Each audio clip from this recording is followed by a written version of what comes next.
Hi and welcome back, guys. Hope you're all having a fantastic day out there. Yes, you read the title right. We've got 5,000 euro banks coming for your XRP. I want to talk to you about something I just came across. I want to put it out there to you, give you the resources, but also in this video, I want to talk to you about something we very seldom talk about on this channel, but is very important right now, very critical that we talk about, and that is what comes after price appreciation for you and I as investors in XRP, what we do after we get the gains that most of us believe are inevitable. In this video, I want to talk to you about what some of my personal goals are and talk to you about one thing I believe everyone should be looking at. If you do like talking about both Ripple and XRP, type an X in the comment section, smash that like button, let's get into it. Now, there was an article that came out here today that I will link in the description below talking about this gives XRP exposure to over 5,000 European banks.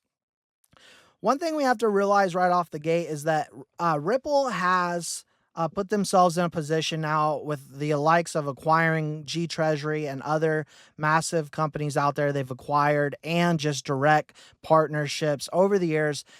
XRP has much more exposure than just 5,000 banks globally, but we're talking about 5,000 banks specifically here in Europe.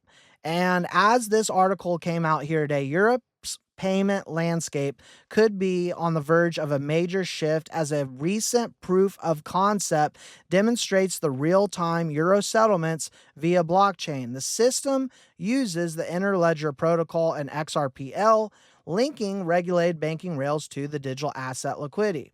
Now, furthermore, they went in talking about SEPA, the single euro payments area, which covers 36 jurisdictions, and how it includes 27 European countries with the likes of UK, Norway, Switzerland, and several microstates. And as of June 2025, SEPA credit transfer scheme had 3,500 plus participating institutions and over 2,700 that were a part of the SCT INST for instant payments. And so what does this demonstrate? It shows that PSP connecting these banks to the XRPL settlement without altering SEPA itself. Direct, indirect exposure is what these banks all have, not just in Europe, but globally with XRP. So yes, the banks are coming for our XRP. They want in on this digital asset. They understand the technology, but we have to have clarity, have to have regulations to make it all happen. Weeks ago, we heard from Christine Lagarde, talking about the European stablecoin that is coming and everything that is shifting there over in Europe. But the Clarity Act is really what gets everything kicked off and ready to go, and what I believe is going to bring massive price appreciation. Hoping to get it this year, but at the very latest, Q1 of 2026 is what I believe. But I do believe there's still a chance this year. But with that being said, I believe this is the time to be looking at where we want to go with our investment after price appreciation, right? And just taking a look at what I'm doing, a couple things I want to do after we hit past $100, have that $100 party, celebrate together. One thing is, I'm not going to sell. I've talked about that, been very clear. I'm going to look to make a yield off of my XRP passive income to put into stocks, dividend paying stocks, real estate, and I am a big fan of silver. I like both silver and gold, but silver is more undervalued at this point in time. I also want to make an impact and be a voice in Christianity and push out mental clarity and mental health. Many of you know that I lost my brother a couple years ago. He took his life, and I do feel a calling to create channels on both of those subjects.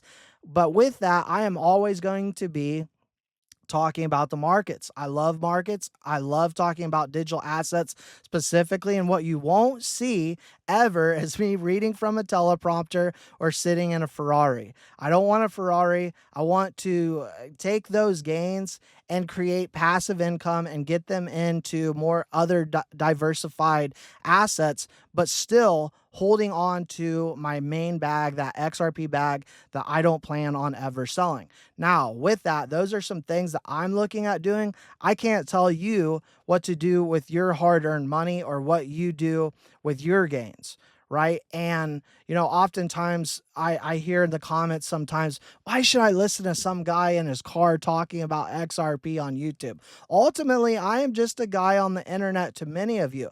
And so, first off, we have to do our own due diligence, look at the facts, and understand what's coming ourselves, give ourselves confidence. But then, once we've gained that conviction, that confidence ourselves, and we understand what is coming for XRP, it's very, very important that we take a look at what we're going to do after those gains come. Those are my personal opinions.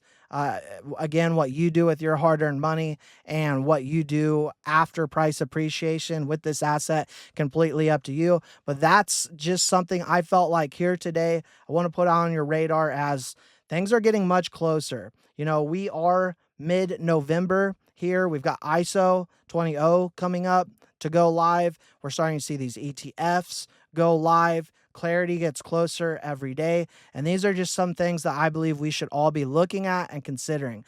Those are my thoughts, my opinions. Let me know yours in the comment section below. I'll link I Trust Capital below. If you don't already have institutional grade assets or your assets in institutional grade custody, you definitely want to check them out. You get $100 free on sign up. The best in the industry, in my personal opinion, for institutional grade custody that can give you peace of mind and holding your assets. And with that, guys, I appreciate, again, your time, support, and we will see you all in the next one.